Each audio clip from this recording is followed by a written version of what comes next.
Well, happy Thursday. Welcome to Truth to Power. You have the accountability specialist, me, Dr. Matthews.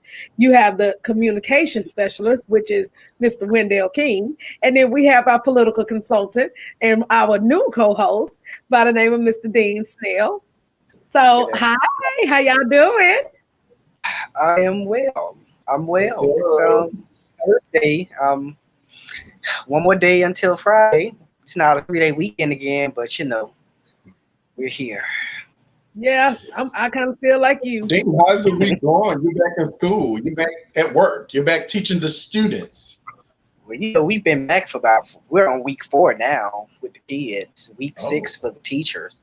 Yes, Lord. The kid, they still it's rough. It's rough. Kids not really wanting to do work, so can you? Yeah. That's when you feel sorry for the most, right? I feel so sorry for the kids because their socialization is off right now. Oh yeah, it is. Even though we're virtual, I try to like put them in like small groups to where they can like talk to each other, like as if they were in class. I'm trying to keep it as normal as possible, but it's like kids, if they're not in person, they really. I think that whole social communication thing is going to be off for a lot of them. I think a lot of those child psychologists that was talking about that, I see what they're talking about now because a lot of kids. Yeah. They just, a lot of them say it too. They're like, the one thing I liked about school was that I was able to come and talk to my friends in school throughout the whole. My daughter be on TikTok. So between TikTok and Instagram and all of this other stuff, that's how they cope with it. Yeah. Yeah. But that's sad because that's now becoming their reality. Right. Yeah. Like, and I have to monitor it too. Yeah. Yeah, but that's. Yeah, it's sad. It's like the kids from last year.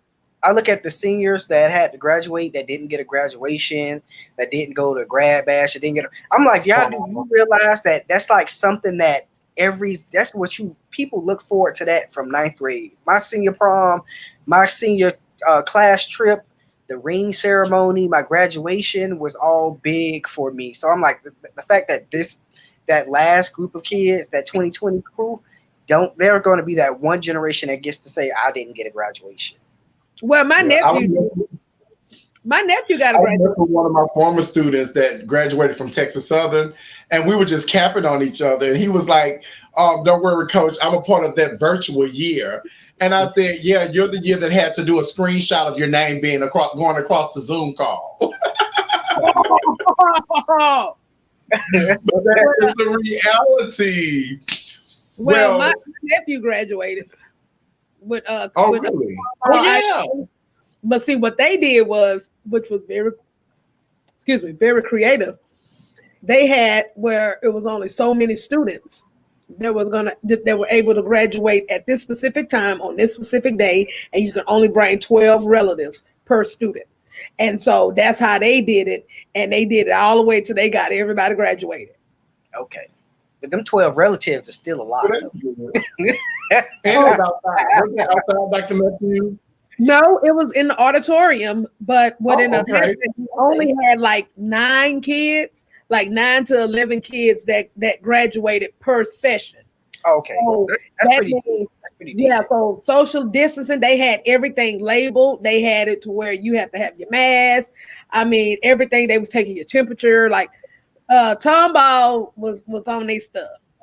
But that's a good thing because at least they got to experience that, even though it wasn't with the whole class. At least they got something to remember them. Remember with that graduation thing. That's like, it's still sad though because I got to graduate with 9 to 11 other people instead of like my whole class because maybe them 9 to 11 people I don't even know. But me personally, I wouldn't give a damn because guess what? Just give me my stuff so I can get off my business. Well, a lot of kids, that's a memory for them. Like I was ready to get my stuff, but I definitely enjoy looking at those pictures of me and my friends. Like the last time before, a lot of us just seen each other after that. A lot of the people I went to school with, I haven't seen some of them in say how many years, but I haven't seen them in a minute. Well, see, you probably wasn't that person who last name was all the way at the back. You know what I mean? So I had to wait a while, and we graduated on the football You feel. see my last name is Snell. The only reason why I didn't graduate last is because I was in the top 10%. So I was in the second row. So But Yeah, I was gonna say our last name didn't matter. Our ranks last name were didn't what matter. we knew Right. about. Yeah, because I was Yeah, still, but I was still ranked. before we get too carried away, make sure you all are share, and like.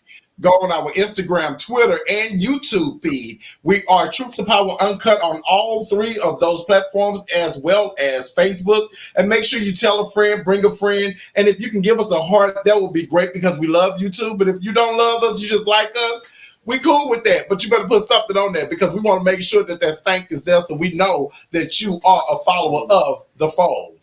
Now we have somebody extra special coming on the show tonight. I had the luxury of meeting this powerful woman.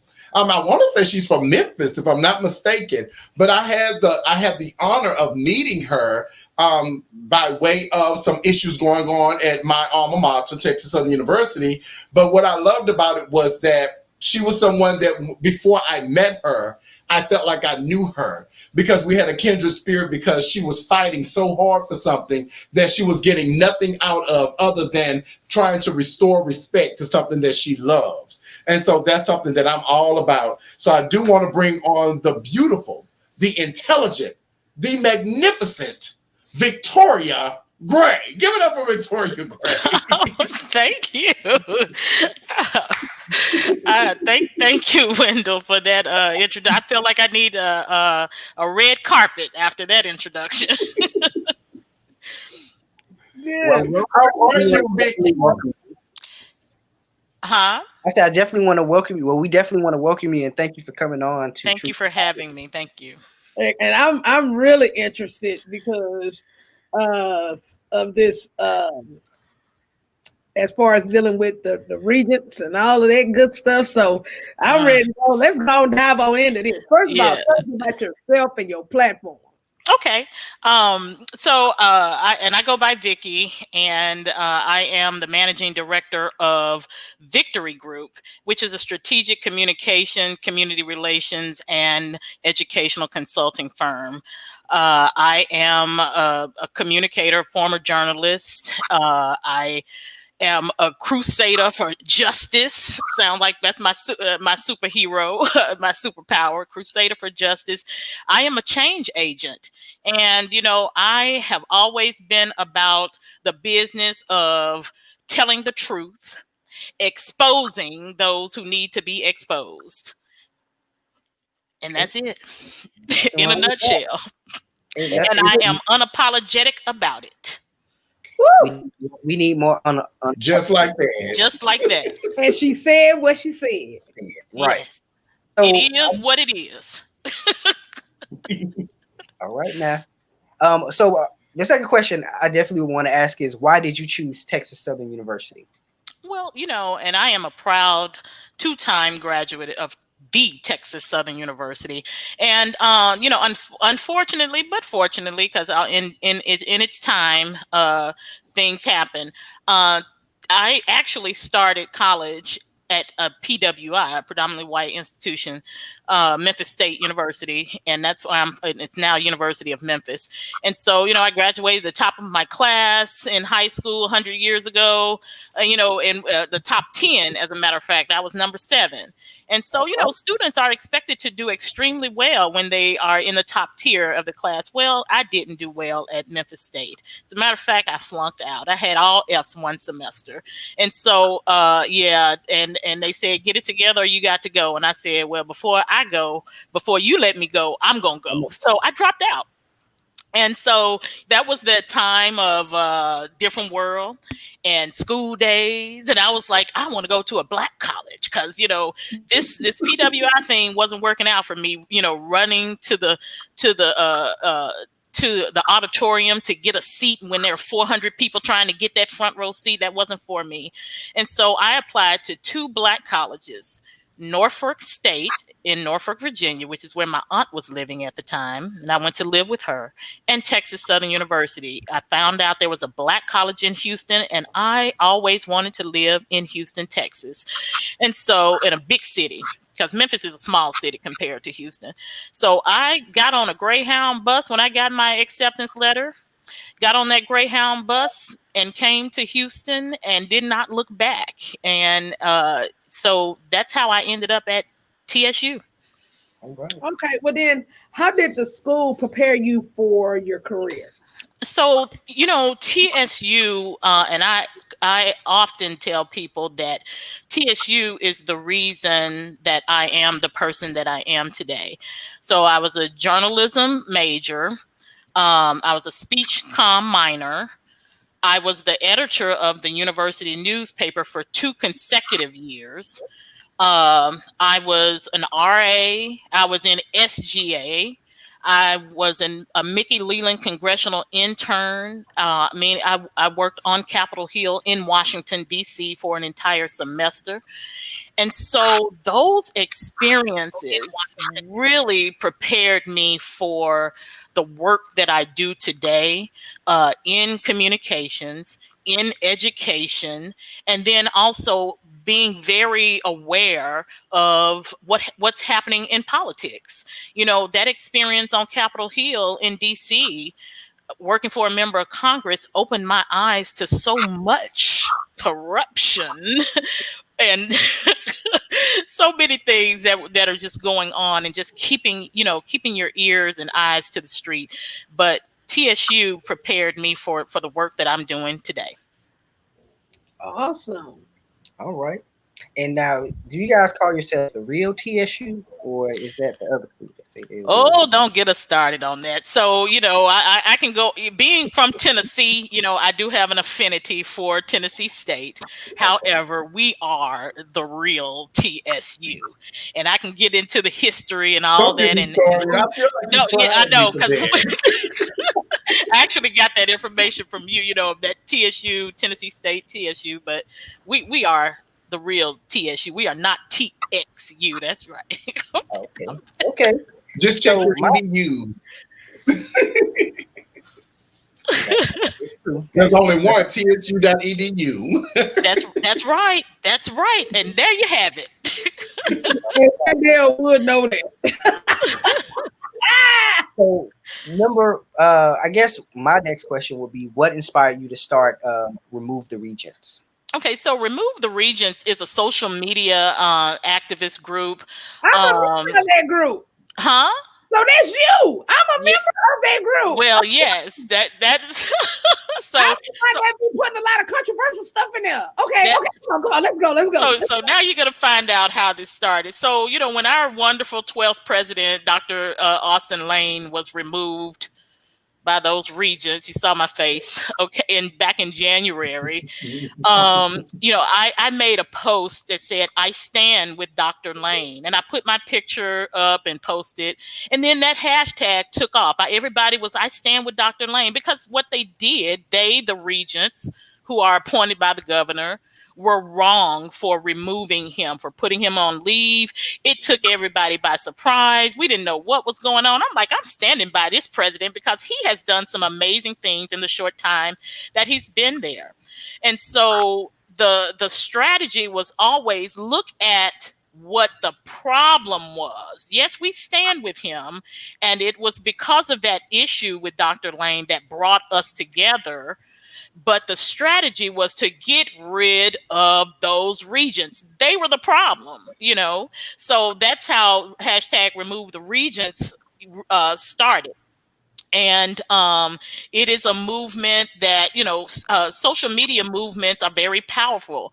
And we decided to use that strategy because nobody likes to be blasted on social media. You know, you can send emails to people, but who's going to know what's on that email? We can send letters. We can fax if anybody still does that. But when you blast those jokers on social media, they don't like that backlash. And it has been effective. We've kind of died. Now, I'm not going to say we've died down. We're just regrouping right now. But as a result of Remove the Regents, I believe 3 are gone.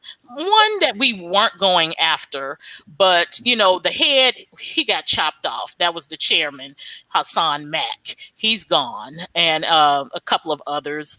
But that's how Remove the Regents got.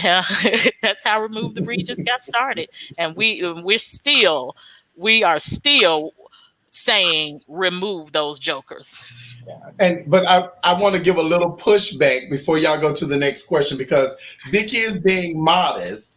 As always, people are always modest, but not only did she start a movement, this was not just a little run-of-the-mill something. Within weeks, there were hundreds. Within a month, there were thousands. Like, I saw such a large, crazy number jump out into this that it was like, I was confused, like, oh my God, how did my pastor find out about it? How did this person find out about it? So she did an amazing thing. I concur, because I did not know that this was her, because I didn't even go to TSU. But I was in that group. I say, oh yeah. Oh yeah. Oh yeah. I guess because by me dealing with accountability, you know what I mean? And them letting go of that president, and the way how they did it was totally, completely unacceptable. And unacceptable. And then on top of that too, when you had a lot of the elected officials that are also alumnus from TSU was saying the same thing too. Yeah. So, that kind of, struck like, wait a minute, let me see what's going on here. Before I look around, I didn't join the group and everything. I'm like, oh. Yeah. Dr. Matthews, when I saw you in there, I was like, no, what is she doing with all her with all her pink skin blood running through this black room? I was like, what is she doing? No, I'm just playing. First of all, Wendell, okay. Now look, if I was like, what the hell she in here for? Look, right now, I'm just gonna say this. Like, I'm really considering about going to law school. You know what I mean? I'm really considering about doing that. And so if this would make you feel better, I would go to TSU if I'm all right. Great choice. Great choice. Get your blackness. Yeah, I'm gonna have to, Get your blackness. One thing I do go to TSU for, as well as Prairie View, is y'all doggone homecomings. Cause y'all home. Yeah. Okay. But Vicky, I wanted to say one thing that I always want to make clear, and I think that in the beginning it was a little convoluted, because I'm a big, like, on anything that I'm a part of, that I'm in. Like, I'm extremely passionate about things that I'm a part of. Right. And so at the beginning of Remove the Regents, well, no, because by the time it became Remove the Regents, I was all in. Okay. But I was about 9 toes deep when it was I stand with Dr. Lane. And it wasn't because I didn't stand with Dr. Lane, because I have a personal relationship with Dr. Lane, and everyone knew that. So that wasn't the reason. My thing was, I did not want to connect with people that were willing to make TSU look bad to fight for someone that was not a product of TSU. And I'm very careful about that. And so Vicky and I reached out to her, and we had a conversation, because I just wanted to make sure that we both agreed that TSU looking good was the ultimate duty that we had. Right. And that's something that made me, I was so impressed with you over the fact that you understood my plight, because a lot of alumni was mad at me because they were like, you're one of his boys. I was like, no, I'm God's boy, baby. I'm God's boy. Now, I'm not following, because I'm very big about, I represent TSU. I am a product of TSU. That's right. And so I'm not going to dismantle TSU to uphold a man that is not a part of TSU, that came to TSU for a check. But I am going to stand deep with something that is going to remove the regents that has been a sore in our university's tail since the 70s. Exactly. So I appreciate that. And that, and I'm glad you said that, because I want everybody to be clear. Yes, Dr. Lane was the 12th president. Yes, he did a great job. And when we, I think so many times when people get in office or in positions and they are voted in, elected in, or whatever the case may be, sometimes we don't stand by them. We don't hold them accountable. And, I saw that Dr. Lane was being held accountable. I remember when he became the president and the things that he said he was going to do, he did those things. He would, enrollment increase. He looked at the retention, a number of things that he said he was going to do. So why wouldn't we stand with someone who is doing their job?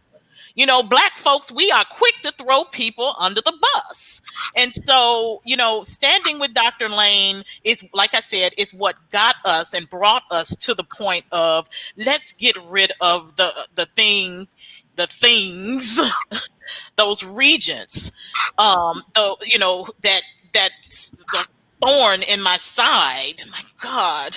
Whew, okay, I'm getting emotional about that because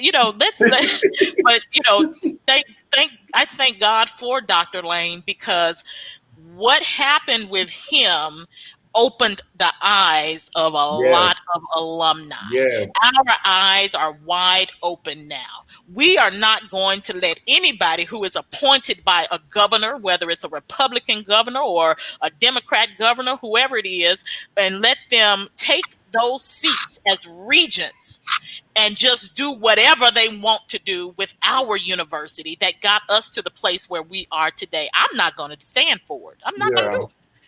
I dance in data, and so I love fighting with other HBCUs. I love to make it very clear that with the Hall of Fame, the Hall of Fame is what HBCUs, all HBCUs has a huge convention every year, and it's called Hall of Fame Week.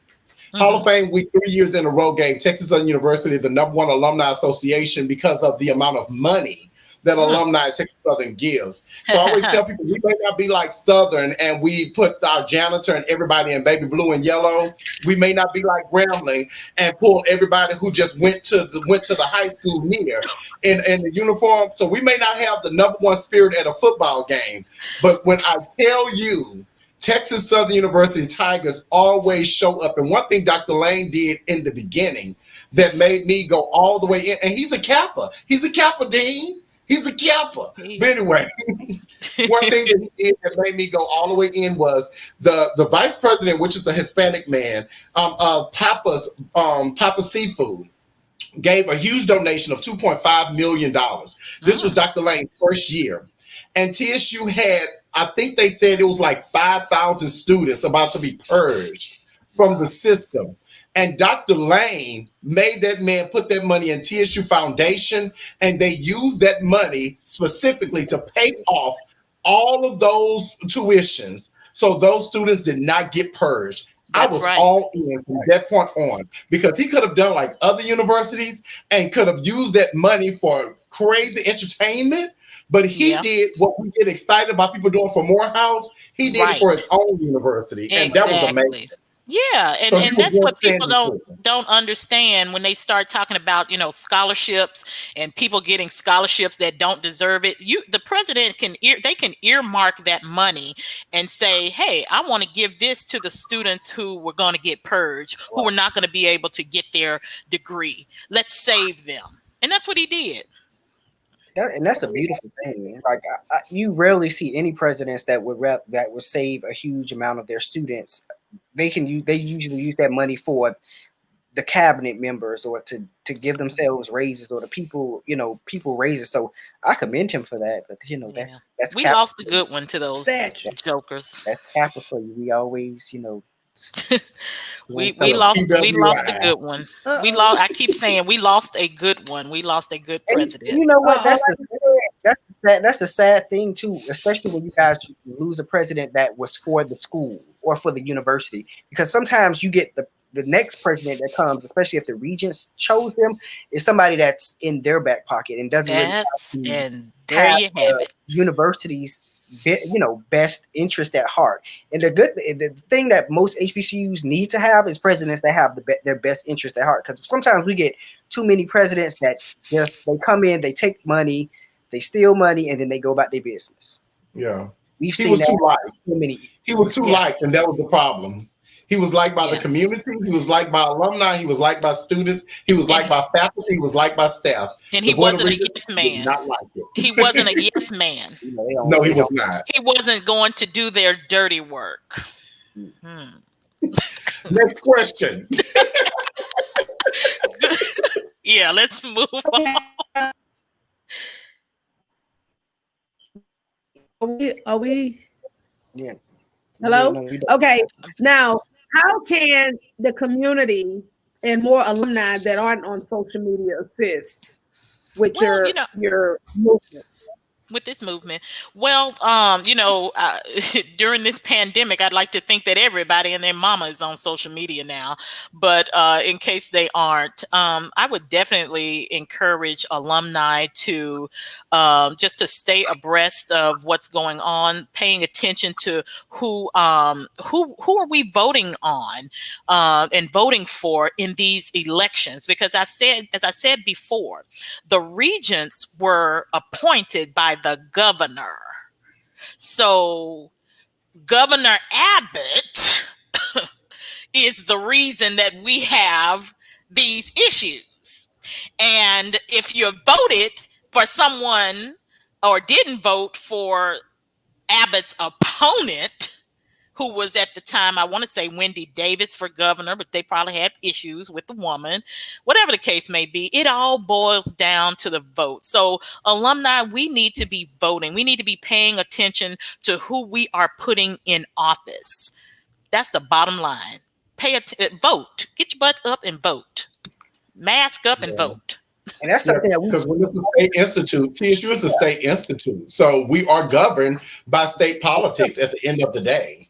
Right. That's what we're talking about. On Tuesday is about how we forget to vote for state and local politics, but your governor is the reason why things happen with certain universities getting funded, especially if you're a state institution. TSU is a state institution. That's and you can't expect the person who doesn't understand the plight of HBCUs or who don't even care about an HBCU, because if you look at Prairie View and TSU, I'm sure they're not getting half the funding that the University of Texas and Texas A&M is getting. Yeah, and they are. You don't have to think. That was an article that was an op-ed that came out in February. Actually, the article came out actually in the New York Times, but it was about Texas, and it was talking about Texas Southern University, Paul Quinn, Prairie View A&M, and Hudson-Tillotson, and comparing it to what University of Texas had gotten. So what it was showing was that University of Texas got more than all four of those universities together.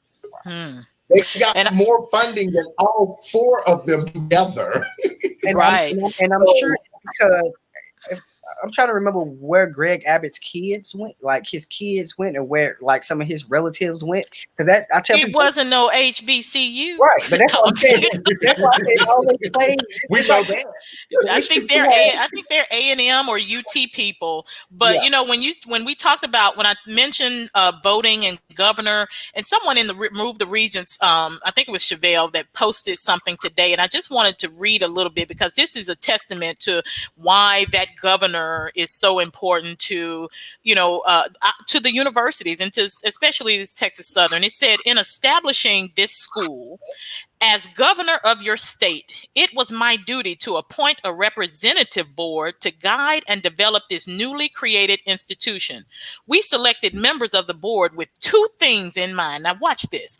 First, we were convinced that members of your race should be fully represented in order to ensure the proper growth of the university. Even though other Southern states boast of their liberalism, I am told that this is the only institution of its kind with more than one Negro on its board of directors. Second, it was of the utmost importance that the chairman of the board be selected with extreme care.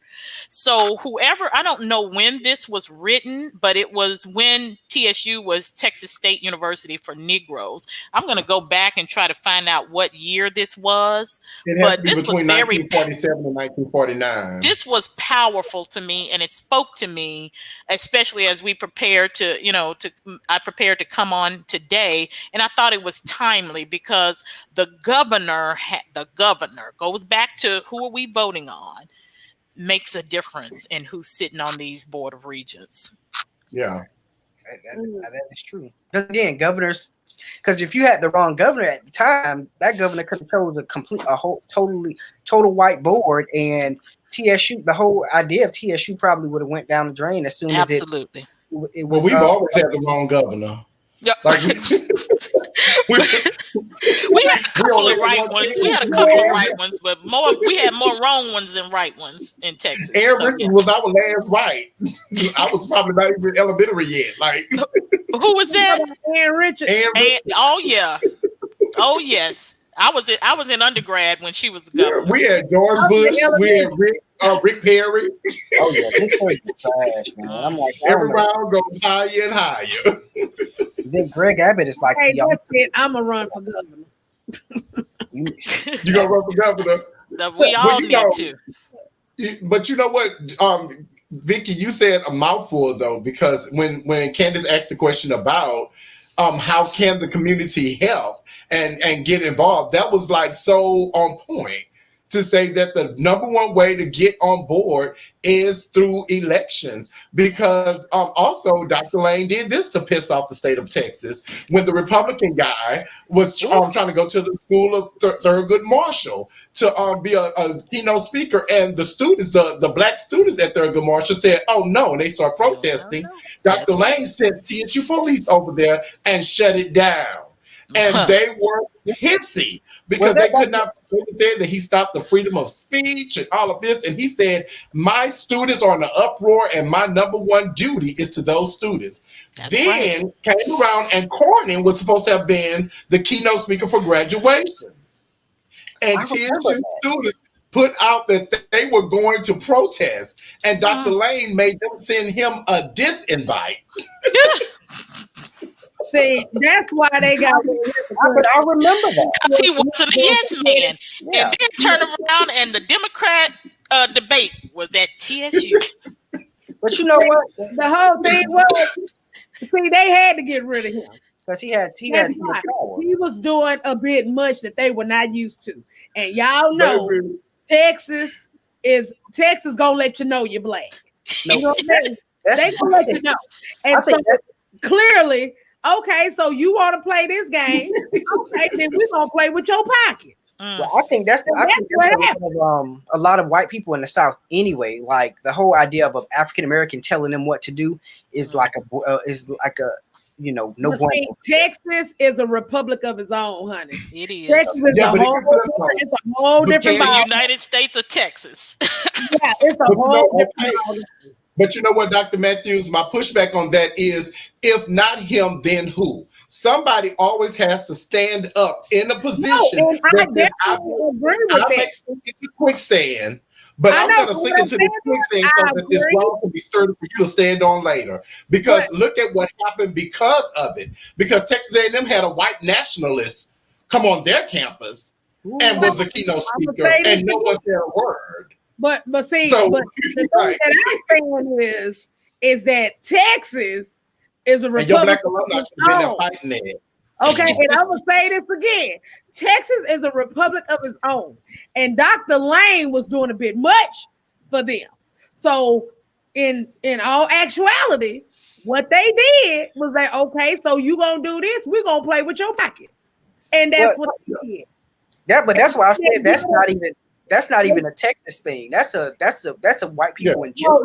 No. I'm just gonna tell you, in Texas though, they do it. They cut with it because that man, and it was very cutthroat what they did to Dr. Lane. But guess what? But Dr. Matthews, guess what? He did it. Yeah. No, I'm not saying that he didn't do it. But the power in him doing it was it showed us the power that the president can have if he or she chooses to exercise it. Yeah. because he Or exercised even though his they power. won't. It may have cost him a job at TSU, but he's making more than what he was making at TSU in Illinois. So that's okay. Because the president of the school that he's at, he said in his interview when they asked him why did he choose Dr. Lane over the other candidates, he said because the alumni and faculty and staff from Texas Southern was calling, sending emails with their own recommendations, and he had never seen anything like that in his career. That's what happens when you all come together to make It's a one motion. double-edged sword. That's just basically what it is. Right. You got to draw a line in the sand, but then on top of that too, you don't know what's gonna come with it. So, but I at think the we end all of the won. day, hey, he did what he But had to do. I think and we he on the won. winning side. Well, I think we won. And the reason I think we won is because, as Vicky said, we start seeing Board of Regents dropping like flies. Let me tell you, she's a real journalist. But wait a minute, she's a true journalist. She pulled a straight up undercover because she had a phone call with one of the Board of Regents. I just thought about this. She had a conversation with a Board of Regents, and he was just comfortable exposing, telling all of the drama. And she was recording the entire thing. In the state of Texas, it is legal as long as one person is aware that they're being recorded. And she dropped the recording. Boom. So let me know if you need the transcript, Dr. Matthews, or the audio, because I have it. I'll take the audio. Let me tell you something. That is exactly how I operate. I got that app on my phone, baby. I know it. Just let me give my disclaimer. And it was Regent Price who has been censured by his colleagues, meaning he doesn't sit on any committees. They shut him up. Why are you still there, Regent Price? Resign. However, he asked to speak to me. And so I had a conversation with him, and he's a fast talker. So I pressed record because I wanted to go back and listen to what he was saying, because he is a fast talker. And if you know anything about fast talkers, they really try to get over on you. So I said, I don't want to make any mistakes. So after I had the conversation with him the next day, I said, I want you to know I did record our conversation. Are you going to resign? Well, no, I'm not going to resign. I gave him a chance. If you're not going to resign, well, here we go. I'm going to drop this transcript and this audio. And I did. And his colleagues listened to it. I mean, he had all kind of expletives going on in that conversation. And he was just talking freely, just dropping all the drama about his own colleagues. How can you trust somebody that's like that? He dogged out his colleagues on the board. He shared information. He should know. Huh? How he look? Which one of the regions is that? How he look? Is that the one that be wearing? He's from Dallas, right? He's from Dallas. The tall, big guy. Well, who is the guy that wore the glasses? Because he's an attorney. He used to be a judge. Oh, that's Mark Carter. That's the Kappa, Mark Carter. But no, Regent Price. You can go on the website, on TSU website, and look at his picture, or go into the Remove the Regents room and look at the pictures are still up. Okay, he put his resignation in so fast. He resigned as the secretary, and people were happy. But he needed to resign, period. He has not been to a board meeting. Why are you holding this space? Move around, dude. Get off, moved. So, Vicky, what are your thoughts on Hewitt, on President Hewitt? So, Hewitt, Dr. Hewitt, no, I'm sorry. Oops, that's a Freudian slip. He is not a doctor. He doesn't even have a master's degree. Wait, hold on. And I take it, and I'm looking here, Dr. Matthews. I know whatever doctorate you have, whether it's an EDD, PhD, I know you are proud of it. And so we hear most university presidents have either their EDD, they have a doctorate, or their PhD. Well, Mr. Hewitt has a bachelor's degree. That means anybody right now can go apply to be the president if you're going to have a president that has a bachelor's degree at an institution of higher learning. We're about education. So why would you appoint someone who only has a bachelor's degree? to Now, run let's a look at that university, an institution of higher learning. He's I don't interim for the understand. record. He's interim. Interim. I guarantee you wouldn't have no interim like that at A&M. You sure You would. wouldn't have that at UT. You So- wouldn't have Well, that at Lamar University. That's right. Well, so why no, give but us less Why than? they Why doing give it us- at TSU? the first person with only a bachelor's to ever serve as president was actually at Dartmouth University, which is a very prestigious university, and he only had a bachelor's degree. What year was We have that? some presidents of the United States that didn't have a degree, and we have some that only had a bachelor's degree also. So in his defense, I Okay. want to say that he never wanted to be president. He Well, never why- went. Why didn't he accept it? Because Why guess he what? He accepted could have it? said no. Yeah. He could have said, you know what? Somebody I'm gonna not let qualified. you I'm know an accountant. I do numbers. Let me step aside and let And somebody he's else. a major That's numbers what a guy. person- Mm-mm. I can He's see He's a that. major Sounds numbers like guy. to me, I'm not buying it. I'm not buying that one. Well, no. But he Somebody was would say that. CFO. Well, I just have to. I'm not buying. I don't want him to be president either. But I do. I just like to be balanced. He was the CFO, and he's an excellent CFO.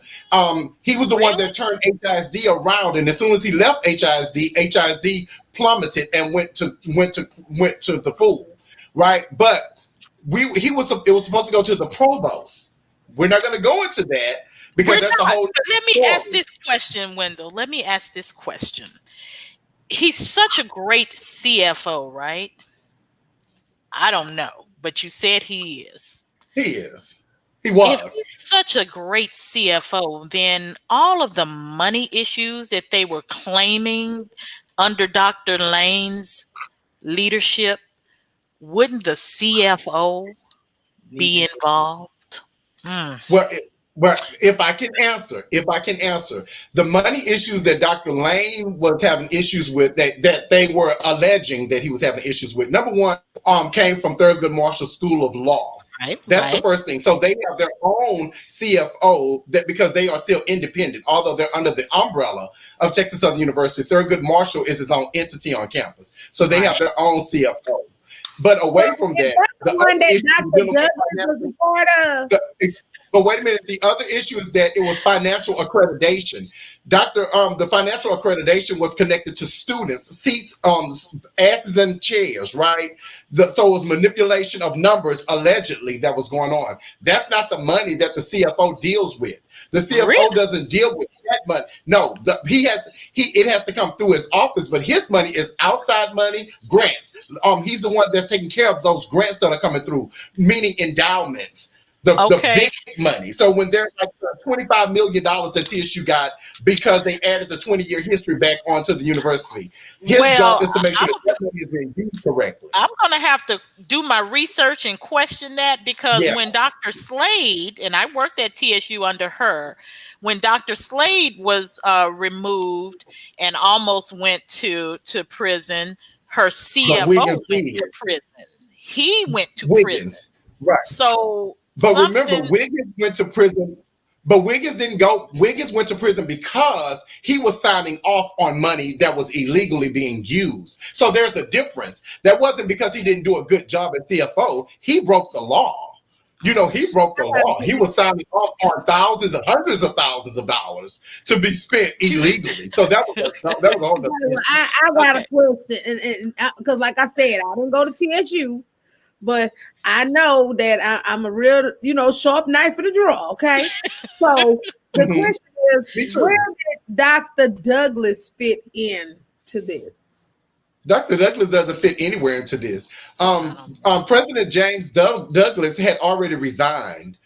He was the dean of the School of Law, and he resigned after the issue. To tie him in with this Dr. Lane business is my question. No. Well, he has nothing to do with that. Dr. Douglas had already resigned. Now, the drama, Dr. Douglas was a part of drama because when they went back to start digging, they found, he made some statements and he gave an interview for the Dallas, the newspaper in Dallas. And that's what pretty much started a whole lot of the investigation. So a lot of challenge was to him because he played a part in the shade to Dr. Lane, technically. Technically, he was a part of the shade to Dr. Lane because Dr. Lane pushed him out when he came in. because President Rutley had Dr. Douglas as an executive vice president. But when Dr. Lane came, he pushed him back to the law school and said, you go back over there and play in your lane, because the president. But here's the thing, but I'm going to let Vicky finish. But I want to say I'm very big on. I'm not going to destroy TSU and products of TSU to support somebody who did not come to TSU for nothing but a job. Dr. Douglas is an alumnus of Texas Southern University. He dedicated many years to Texas Southern University, and he sat in the top 100 attorneys in America for 10 years. So he's not some rooted dude. He's the business, and I'm not going to beat him up for Dr. Lane. I'd rather leave both of them in their own throne. And if you noticed, I never beat up the presidents. I never go after the former, Rutley was who he was, Douglas was who he was. I mean, I do not go after the past presidents at all. I don't, for what? That's not, whether they have something to do with it or not. I was just trying to figure out where, because I know I heard some little controversy. Yeah. That was allegedly happening.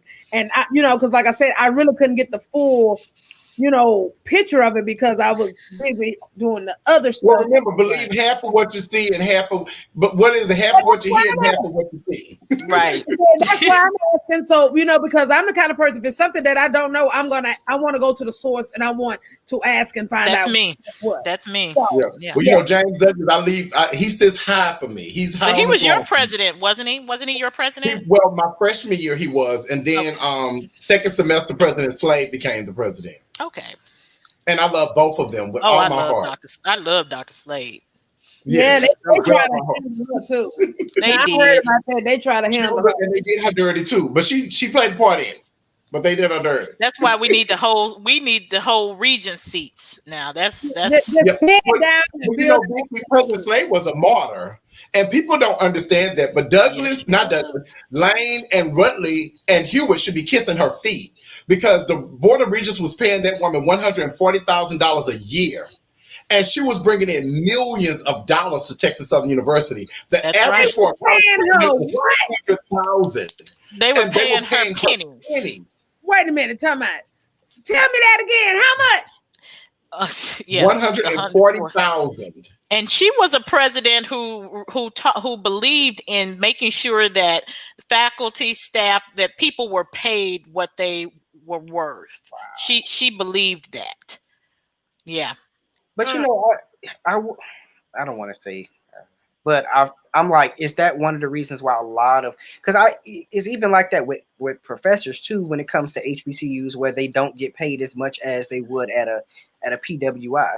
And that makes you wonder about how much people value us as HBCUs, us as Black people.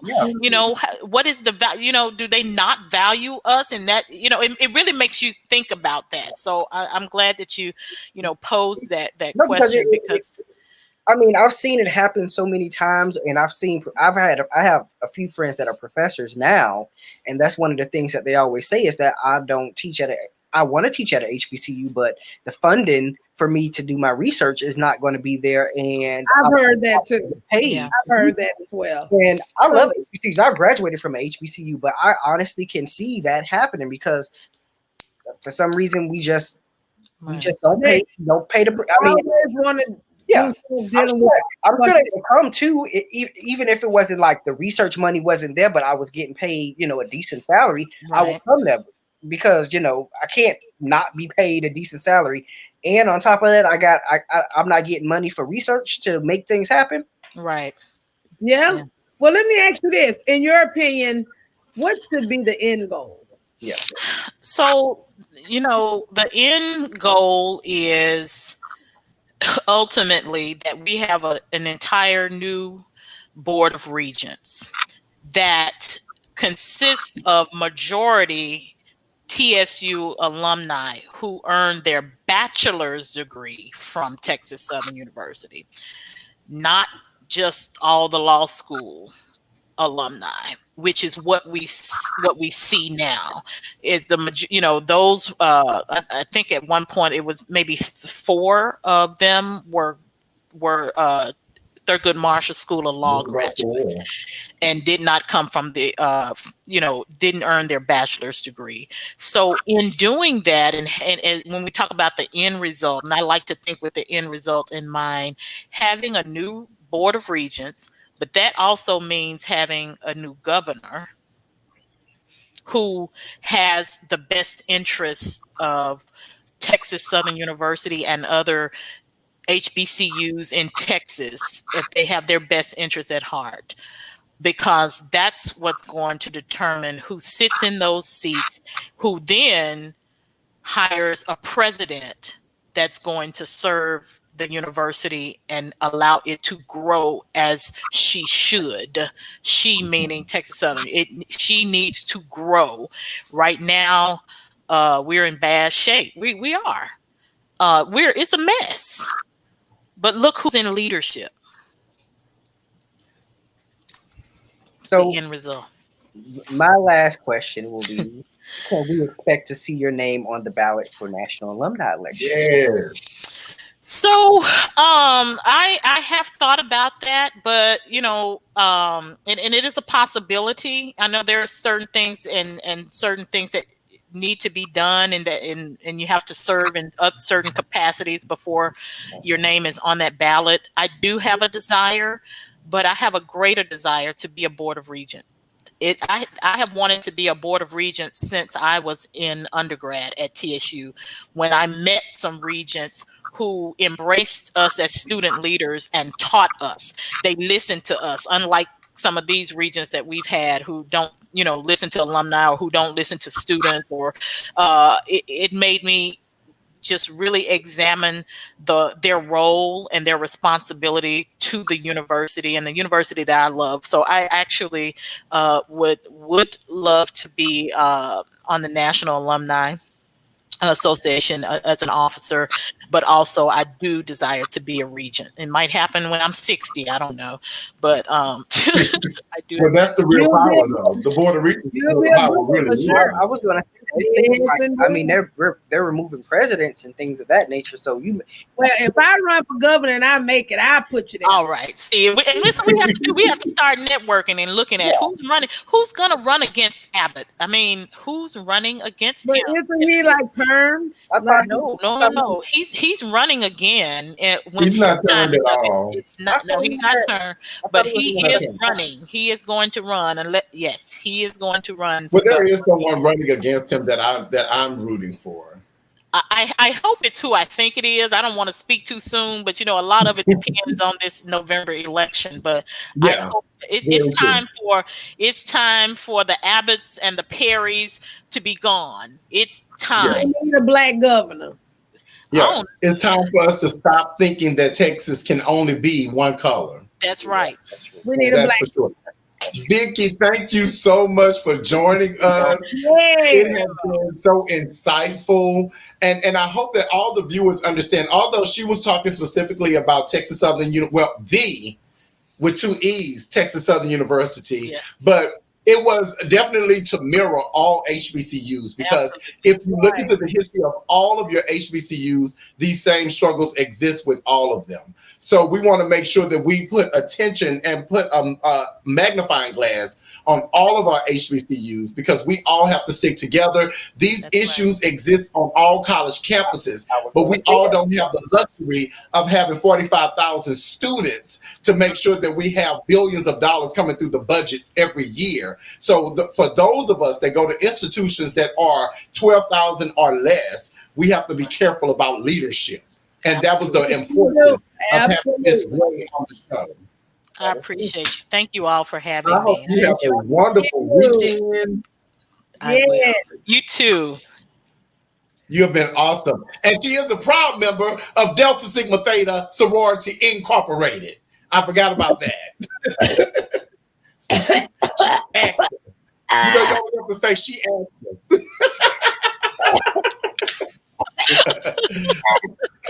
She's active. Make sure you guys it's all love. Like and share the video as well. This was actually something pretty good that needed to be said. And again, Like Wendell said, this is something that happens at a lot of black HBCUs. We see a lot of issues, especially with state HBCUs that are placed in Republican states. Yes.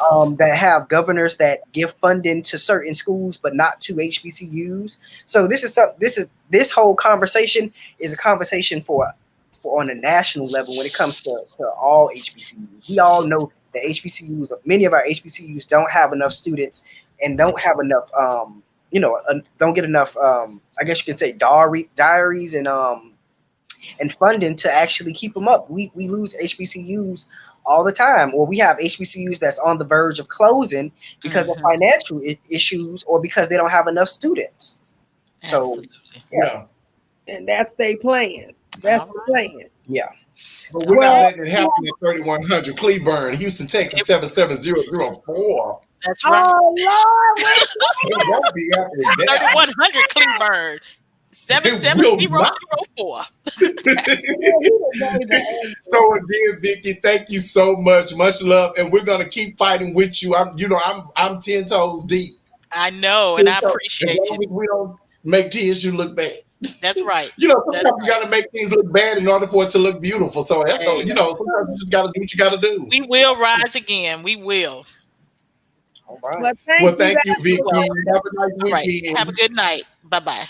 Well, I'm gonna go on and give us a quote that is befitting on. this interview. And it says, "The future belongs to those who learn more skills and combine them in creative ways." Okay. Robert Greene. Okay. Do it again. The future belongs to those who learn more skills and combine them in creative ways.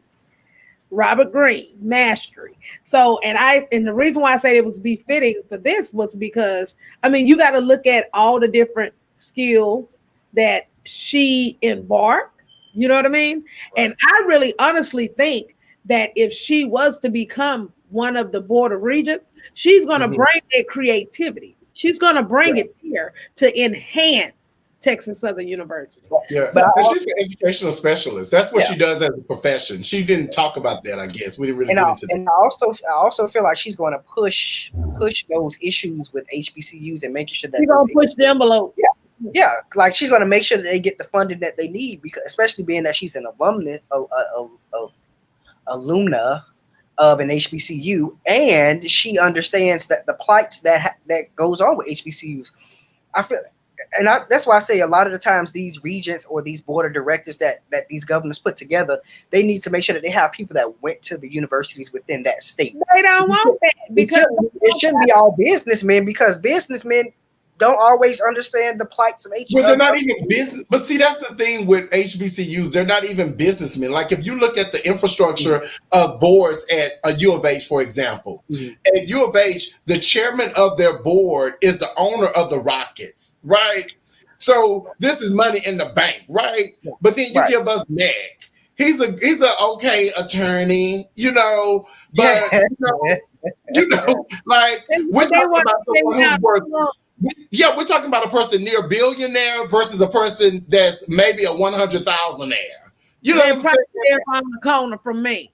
Yeah, like what we need. I want to see Hakeem Olajuwon on our board. I want to see people who can really have. Who has see the owner of Papa's. Yeah, you want friends with deep pockets. Right. That's the good thing about Prairie View. I can give them a shout out, although I don't buy into their foolishness, because they have a great grandfather that is white, called Texas A&M, but I can still respect the fact that they have Dr. Ruth Simmons there, and she is a former president of Brown University. She's the first black female president of an Ivy League. So she already has a deep book. And she is a relative. And she's a member of Alpha Sorority Incorporated. But she has deep pockets, is my point. She knows people with deep pockets. That's why she was able to bring so much money to Prairie View A&M immediately. And you know,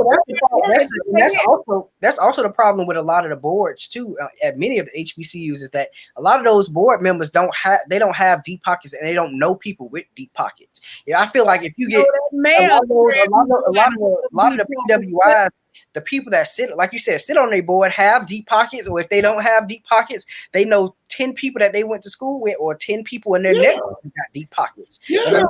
That's just like the mayor of Prairie View, because we had him on the show, and he know how to get deep pockets. Yeah. And him and Dr. Simmons is like this. Yeah, you have to know that. You have to know. Yes. You know, how can we fight with a Fertitti? I mean, just be real. Like, Fertitti is the owner of the Rockets. He has about 30 restaurants. The man got money falling from his nose, and you gonna give us mad?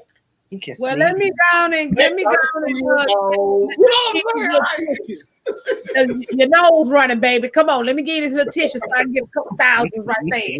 Well, guys, it has been beautiful. I hope y'all have a great weekend. Yeah. It was awesome. Like, I have to tell you, Dean, I really love the energy that you bring, because it does offer a new balance. I miss our sister Aurelia Johnson tonight. I know she would have been really good on this, but I think it's good she wasn't here, because there would have been too much TSU Tiger Power for y'all. And I don't want it to become a TSU show. Much. I don't want it to become a TSU show. Then I have to go get Roland Martin. I have to have an Aggie on here. Rolling from Third Ward, baby. So you go get Rolling. He's still gonna ride with us. And Rolling sitting at the house unemployed. But look, let me go get Billy Bob then. Okay, go get Billy Bob. But I can give us 10%. Okay, I'm gonna get George Bush. I'm gonna go get him. Yeah. Well, guys, make sure y'all share. I hope you all enjoyed the show tonight. And remember, if you're not speaking truth to power, you are not fighting the power. We hope that you have an excellent weekend, because we are in this thing. Brother Dean, Sister Candace, Sister Aurelia in the shadows.